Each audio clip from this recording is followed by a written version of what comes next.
ಗೋವಿಂದ ಕಾರಜೋಳ ಹೆಸರು ಕೇಳಿದ್ದೀರಲ್ಲ? ಹೌದು, MP ಆಗಿದ್ದಾರೆ ಅವರು ಅಲ್ವಾ. MLA ಎಲೆಕ್ಷನ್ಸಲ್ಲಿ ಪರಾಜಿತರಾದರು. ತದನಂತರದಲ್ಲಿ MLA ಎಲೆಕ್ಷನಲ್ಲಿ ಟಿಕೆಟ್ ಪಡೆದು ಯಾವ ಜಿಲ್ಲೆ ಸಂಸದರಾದರು? ಹೌದು, ಚಿತ್ರದುರ್ಗದ ಸಂಸದರಾದರು. ಆದರೆ ಈಗ ಒಂದು ಪ್ರಶ್ನೆ ಉದ್ಭವಿಸಿದೆ. ಏನು ಗೊತ್ತಾ ಪ್ರಶ್ನೆ? This is the question. ಇದೇ ಪ್ರಶ್ನೆ.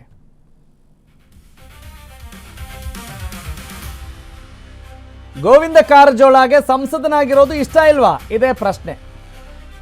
ಮತ್ತೆ ರಾಜ್ಯ ರಾಜಕಾರಣಕ್ಕೆ ಪ್ರವೇಶ ನೀಡಲು ನೋಡ್ತಿದ್ದಾರಾ? ಎಂಟ್ರಿ ಕೊಡೋಕೆ ಮುಗಿಬಿದ್ದಿದ್ದಾರಾ? ಮತ್ತೆ ಮುಧೋಳದಲ್ಲಿ ಫುಲ್ ಆಕ್ಟಿವ್ ಆಗಿದ್ದಾರೆ ಗೋವಿಂದ ಕಾರಜೋಳ ಅನ್ನುವ ಮಾಹಿತಿ ಈಗ ಸದ್ದಾಗ್ತಾ ಇದೆ, ಸುದ್ದಿಗೆ ಗ್ರಾಸವಾಗ್ತಾ ಇದೆ. ಟಾರ್ಗೆಟ್ 2028 ಮುಧೋಳದ ಮುಖಂಡರ ಜೊತೆ ಕಾರಜೋಳ ಸಭೆ ಮೇಲೆ ಸಭೆ ಮಾಡ್ತಾ ಇದ್ದಾರೆ. ಮುಂದಿನ ಚುನಾವಣೆಯನ್ನ ಸಮರ್ಥವಾಗಿ ನಿಭಾಯಿಸಬೇಕು, ಪಕ್ಷ ಸಂಘಟಿಸೋದಕ್ಕೆ ಸಜ್ಜಾಗಬೇಕು ಅನ್ನೋ ಕರೆ ಕೊಡ್ತಾ ಇದ್ದಂಗೆ ಕಾಣ್ತಾ ಇದೆ. ಪಕ್ಷ ಬಿಟ್ಟವ್ರನ್ನ ವಾಪಸ್ ಕರೆತನ್ನಿ, ಲೋಕಲ್ ನಾಯಕರಿಗೆ ಈ ಮೂಲಕ ಸೂಚನೆಯನ್ನು ಕೂಡ ಕೊಡ್ತಾ ಇದ್ದಾರೆ. ಹೀಗಾಗಿ ಗೋವಿಂದ ಕಾರಜೋಳ ಅವರ ಈ ಒಂದು ನಡೆ ಬಹಳ ಕುತೂಹಲ ಮೂಡಿಸಿದೆ ರಾಜ್ಯ ರಾಜಕಾರಣದಲ್ಲಿ. ಸತತ 4 ಬಾರಿ ಗೆದ್ದು ಕಳೆದ ಬಾರಿ MLA ಎಲೆಕ್ಷನ್ಸ್ ಅಲ್ಲಿ ಸೋತಿದ್ರು ಕಾರಜೋಳ ಸಾಹೇಬರು. ಈಗ ಕಾರಜೋಳ ಅವರ ನಡೆ ಕಂಡು ಬೆಚ್ಚಿ ಬಿದ್ದಿದ್ದಾರೆ ಹಾಲಿ ಶಾಸಕ ತಿಮ್ಮಾಪುರ್. ಅಧಿಕಾರ ಉಳಿಸಿಕೊಳ್ಳಲು RB ತಿಮ್ಮಾಪುರ್ ಕೌಂಟರ್ ಪ್ಲಾನ್ ಮಾಡೇ ಮಾಡ್ತಾರೆ. ಹೆಂಗೂ ಮಂತ್ರಿ ಆಗಲಿಲ್ಲ, ಕ್ಷೇತ್ರದಲ್ಲೇ ಉಳ್ಕೊಂಡು ತಿಮ್ಮಾಪುರ ಪಾಲಿಟಿಕ್ಸ್ ಮಾಡಬಹುದು ಅನ್ನುವ ಲೆಕ್ಕಾಚಾರ ಇದೆ, ಅಂದಾಜಿದೆ. ಒಟ್ಟಿನಲ್ಲಿ ಯಾವ ಅಂದಾಜಿಗೆ, ಯಾವ ಲೆಕ್ಕಾಚಾರಕ್ಕೆ, ಯಾವ ಸ್ಟ್ರಾಟಜಿಗೆ ಜನ ಮನ್ನಣೆ ಕೊಡ್ತಾರೆ ಅನ್ನೋದು ಅದು ಚುನಾವಣೆಯಲ್ಲಿ ಮಾತ್ರ ಗೊತ್ತಾಗುತ್ತೆ. ಆದರೆ ಅಲ್ಲಿವರೆಗೂ ಅವರವರ ಪ್ರಯತ್ನವನ್ನು ಮಾಡಲೇಬೇಕಲ್ಲ, ಹಾಗಾಗಿ ಆ ಪ್ರಯತ್ನವನ್ನು ಇಲ್ಲಿ ಮುಂದುವರಿಸ್ತಾ ಇದ್ದಾರೆ. ಬರೀ ಬಹಳ ಇಂಟ್ರೆಸ್ಟಿಂಗ್. ರಾಜ್ಯ ರಾಜಕಾರಣದ ಒಂದು ರುಚಿಯಲ್ಲಿದ್ದಂಥವರು, ರಾಜ್ಯ ರಾಜಕಾರಣದ ರಾಜಕೀಯವನ್ನು ಚೆನ್ನಾಗಿ ಅರ್ಥ ಮಾಡಿಕೊಂಡವರು, ಅರಿದು ಕುಡಿದಂಥವ್ರು ಎಲ್ಲೋ ಎಡುವುದಾಗ ಅವರು ಬೇರೆ ಕ್ಷೇತ್ರದಲ್ಲಿ ಅಥವಾ ಬೇರೆ ಫಾರ್ಮ್ಯಾಟಲ್ಲಿ ಬಂದು, ಅವರು ಪ್ಲ್ಯಾಟ್ಫಾರ್ಮಲ್ಲಿ ಬಂದು ಜಯಶಾಲಿ ಆದರೂ ಕೂಡ ಅಂಥ ಒಂದು ಅಲೈನ್ಮೆಂಟ್ ಇರಲ್ಲ.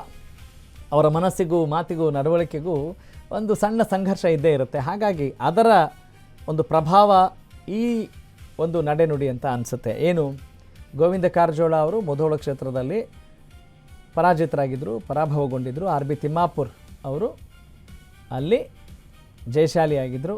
ಈಗ ಸದ್ಯಕ್ಕೆ ಅವರು ಮಂತ್ರಿ ಆಗಿಲ್ಲ, ಹಾಗಾಗಿ ಅವರು ಕೂಡ ಕೌಂಟರ್ ಪ್ಲಾನ್ಗಳನ್ನ ಮಾಡ್ತಾ ಇದ್ದಾರೆ ಅನ್ನೋದು ಸದ್ಯದ ಸುದ್ದಿ. ಇದಕ್ಕೆ ಸಂಬಂಧಪಟ್ಟ ಹಾಗೆ ಗೋವಿಂದ ಕಾರಜೋಳ ಅವರೇ ಮಾತನಾಡಿದ್ದಾರೆ. ಆಮೇಲೆ ನೀವು ನಿರ್ಧಾರ ಮಾಡಿ ಅವ್ರು ಏನು ಮಾತನಾಡಿದ್ದಾರೆ ಬನ್ನಿ ಕೇಳಿಸ್ಕೊಳ್ಳೋಣ. ಇವತ್ತು ಲಾಸ್ಟ್ ಡೇಟ್ ಅದ, ಮುಗಿತದ ಪ್ರಕ್ರಿಯೆ.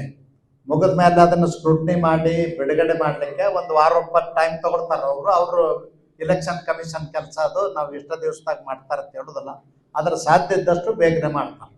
ಇದನ್ನ ನೋಡಿ ನನಗೆ ಭಾಳ ಸಂತೋಷ ಆಗಿದೆ. ಬಹುಶಃ ನೀವು ಇದೇ ಕೆಲಸ ಹಿಂದಿನ ಚುನಾವಣೆ ಮಾಡಿದ್ರೆ ಗೆದ್ದೇ ಬಿಟ್ಟಿರ್ತಿದ್ರಿ BJP.